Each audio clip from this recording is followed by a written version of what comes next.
Halo guys, sama gue Akbar dan di video kali ini gue bakal bahas salah satu topik penting terutama buat teman-teman yang udah memasuki tingkat akhir dan akan memulai tugas akhir atau skripsinya. Video ini dibuat karena dulu gue juga sempat punya kegelisahan yang sama di mana ada kesulitan tersendiri untuk menentukan topik dan juga structure dari skripsi atau tugas akhir gue ketika gue menempuh pendidikan S1 di ITB dulu. Nah, harapannya teman-teman bisa menggunakan berbagai hal yang nantinya akan kita bahas di video ini untuk membantu teman-teman semua dalam mengerjakan skripsi dan tugas akhir. Nah, sebelum kita lanjut ke topik utamanya, gue juga mau minta tolong teman-teman untuk bisa subscribe channel ini karena baru di bawah 1% penonton-penonton channel gua yang sudah subscribe ke channel ini. Jadi jangan lupa untuk subscribe, like, dan juga komen atau nonton video gue yang lain untuk tetap mengembangkan channel Akbar Enso. Oke, langsung aja kita cek seperti apa sih cara untuk menentukan topik tugas akhir atau skripsi teman-teman dan juga strukturnya. Let's go. Oke guys, langsung aja kita bahas cara untuk menentukan topik tugas akhir skripsi yang mungkin jadi pertanyaan teman-teman semua, dan gue akan berusaha untuk menyampaikan approach atau pendekatan yang sesimpel mungkin sehingga bisa langsung diimplementasikan oleh teman-teman semua. Oke, ada beberapa hal yang teman-teman harus consider ketika mau menentukan topik dari tugas akhir. Gue bakal bagi di sini. Yang pertama adalah penelitian existing-nya.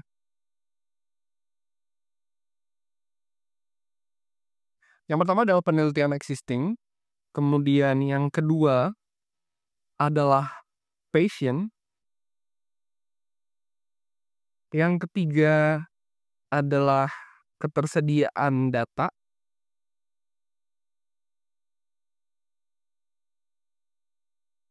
dan yang keempat, ini mungkin jadi aspek yang terakhir gitu ya, direction dari pembimbing atau course yang teman-teman dapatkan.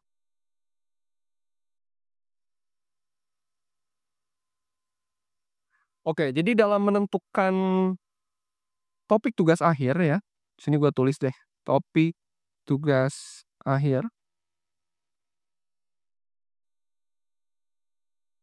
Teman-teman bisa menentukan dari mulai yang pertama penelitian existing, kedua passion, ketiga ketersediaan data, keempat adalah direction dari pembimbing.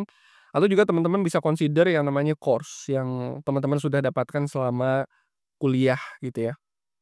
Oke, kita mulai bahas dari poin yang pertama, yaitu adalah penelitian existing ya. Jadi kenapa penelitian existing ini penting? Karena ini adalah tren atau best practice dari field yang teman-teman punya. Jadi kalau misalnya teman-teman ada di, katakanlah di jurusan manajemen gitu, pasti sekarang udah ada tren sendiri penelitian manajemen itu akan ke arah mana. Misalnya optimalisasi proses bisnis atau misalnya memprediksi supply and demand di bidang keuangan gitu ya, dan berbagai hal lainnya. Jadi penelitian existing ini harusnya jadi salah satu basis utama ketika teman-teman ingin menentukan topik dari tugas akhir. Nah, pertanyaan berikutnya adalah gimana caranya untuk menentukan penelitian existing ini yang paling update? Caranya sebenarnya sekarang kita udah punya banyak tools yang bisa digunakan. Jadi ya pasti kita coba untuk browsing melalui website, beberapa website yang cukup terkenal kayak misalnya Google Scholars, kemudian Science Direct, dan website-website lainnya. Nah, jadi di penelitian existing ini teman-teman cari di berbagai website ini ya, tapi biasanya Google Scholar ini udah jadi kuncian lah kalau misalnya buat gua ya, karena dari situ nanti teman-teman bisa pergi ke jurnal-jurnal lain yang semuanya itu udah nge-link ke Google Scholar. Nah, selain dari website ini, sebetulnya apalagi sih yang dilihat dari penelitian existing? Sebetulnya ada 3 teman-teman, yang harus teman-teman lihat ketika mempelajari penelitian existing. Yang pertama adalah research questions-nya, oke. Jadi research question yang dimaksud di sini adalah pertanyaan-pertanyaan akademis apa yang mau dijawab oleh penelitian tersebut. Yang kedua adalah metodologi. Metodologi itu gimana caranya suatu penelitian itu mengolah datanya gitu ya. Jadi datanya itu misalnya dari mana, kemudian structure dari datanya seperti apa, dan metodologi apa yang digunakan. Misalnya metodologi kebagi jadi 2, ada kualitatif dan juga kuantitatif. Nah, biasanya dari sisi paper itu dia akan memberitahu nih kepada kita sebagai readers metodologi yang digunakannya apa, baik itu kualitatif dan kuantitatif, kemudian variabel-variabel yang digunakannya apa saja, kemudian concern dari metodologi tersebut apa aja juga bakal disampaikan oleh si penulis paper ini. Dan yang ketiga, teman-teman juga bisa cek ke konklusinya ya, atau conclusions, limitations,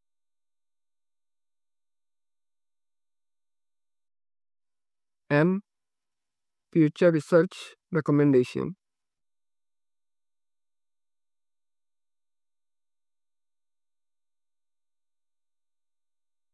Nah, konklusi ini kayak semacam intinya ya. Jadi dari research questions yang biasanya ada di abstrak, dia coba untuk menjawab itu dengan metodologi, kemudian menghasilkan suatu konklusi, dan juga ada limitasi dan future research. Nah, sebetulnya dari future research ini, kita juga bisa belajar kira-kira research apa sih yang sebetulnya dibutuhkan oleh suatu field berdasarkan berbagai paper yang kita punya ya. Jadi dari penelitian existing ini cara dapatnya melalui berbagai website, tapi gua merekomendasikan Google Scholars. Kemudian hal-hal apa aja yang perlu teman-teman highlight juga ada 3, yang pertama research questions, metodologi, dan yang terakhir adalah conclusions, limitation, and future research recommendations. Itu yang teman-teman perlu highlight untuk aspek nomor 1, penelitian existing.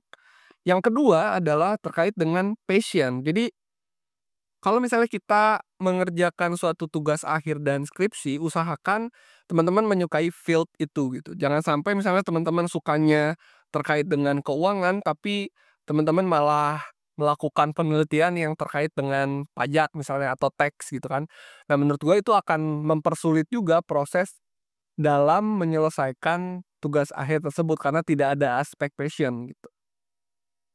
Jadi ini passion bisa didefinisikan adalah field atau misalnya topik yang sesuai dengan interest teman-teman ya,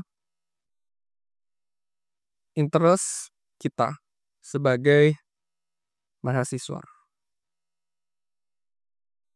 Nah, sebagai contoh misalnya gue punya interest terkait dengan dunia keuangan ya, sehingga gue membuat atau mempropose tesisnya itu terkait dengan pengembangan atau potensi adopsi blockchain misalnya di Indonesia gitu. Jadi ketika gua menjalankan berbagai hal kayak membuat proposal penelitian, pengambilan data, sampai dengan analisa, meskipun sulit tapi gua bisa menyelesaikan hal tersebut karena memang itu sesuai dengan passion gua. Jadi menurut gua passion ini sangat penting. Yang ketiga adalah ketersediaan data ya. Jadi mungkin gua juga punya pengalaman dulu ketika menyelesaikan pendidikan S1, untuk mendapatkan data itu pasti membutuhkan yang namanya biaya ya. Di sini perlu biaya, sehingga teman-teman juga harus meng-consider aspek biaya untuk mendapatkan data ini gitu. Kalau misalnya teman-teman udah punya nih, menganalisa penelitian existing sesuai dengan passion, tapi ternyata datanya nggak ada, nah itu jadi salah satu hal yang harus teman-teman consider juga gitu. Jadi coba untuk cari dataset yang prioritas pertama adalah gratis ya, Misalnya teman-teman bisa menggunakan berbagai website kayak misalnya data-data dari Badan Pusat Statistik gitu, atau misalnya Statista ya, Statista. Ini biasanya suka disediakan oleh kampus.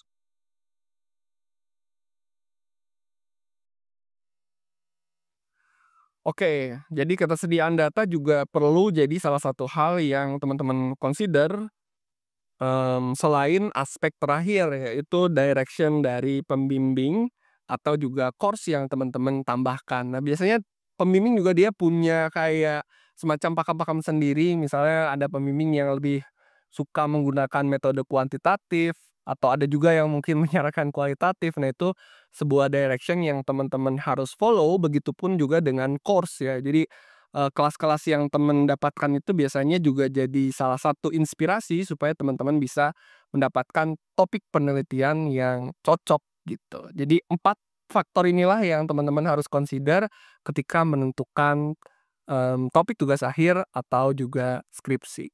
Dari keempat hal ini nantinya teman-teman harus menemukan titik temu yang bisa membuat teman-teman lebih mudah dan bisa menyelesaikan tugas akhir dan skripsinya dengan baik dan juga sesuai dengan timeline yang ditentukan. Oke guys, segitu dulu video gua tentang cara untuk menentukan topik tugas akhir atau juga skripsi. Semoga video ini bisa membantu teman-teman semuanya yang sudah ada di tahap akhir untuk menjalani kuliah S1 atau mungkin S2 gitu ya. Dan semoga teman-teman bisa menyelesaikan tugas akhir dan skripsi tersebut dengan baik. Sampai ketemu lagi di video gue yang lain. Jangan lupa untuk like, tonton video gue yang lain juga, dan subscribe channel Akbar Insol. See you when I see you.